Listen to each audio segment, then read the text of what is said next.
باپ اور بیٹے اور روح القدس کے نام میں آمین۔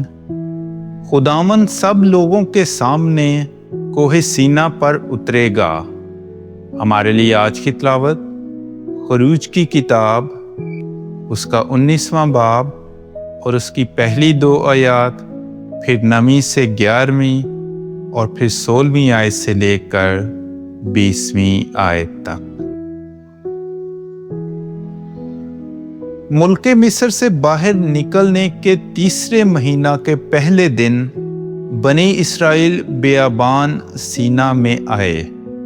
وہ رفیدیم سے روانہ ہو کر بیابان سینا میں آئے اور بیابان میں اتر پڑے۔ وہاں اسرائیل نے پہاڑ کے سامنے خیمے لگائے۔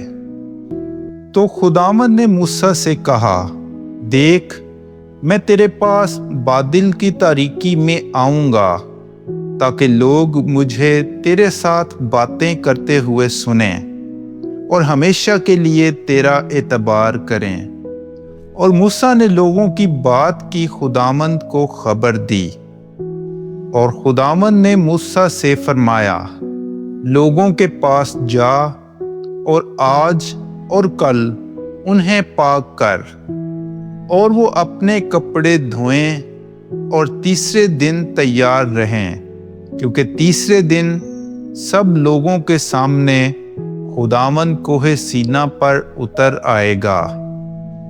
اور یوں ہوا کہ تیسرے دن صبح کے وقت گرجیں ہوئیں اور بجلیاں چمکیں اور سیاہ بادل پہاڑ پر آیا، اور ساتھ ہی کرنائی کی آواز بہت بلند ہوئی، تو سب لوگ خیمہ گاہ میں کانپ اٹھے۔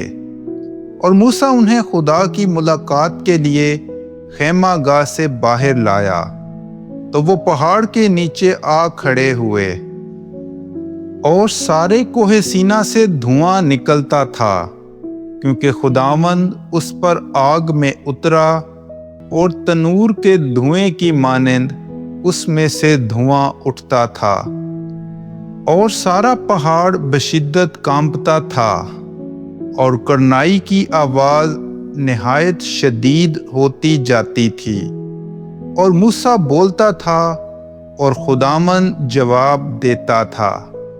اور خداوند کوہ سینا کی چوٹی پر اتر آیا، اور خداوند نے موسیٰ کو پہاڑ کی چوٹی پر بلایا۔ پاک کلام کے پڑھے اور سنے جانے پر خدا کی برکت ہو۔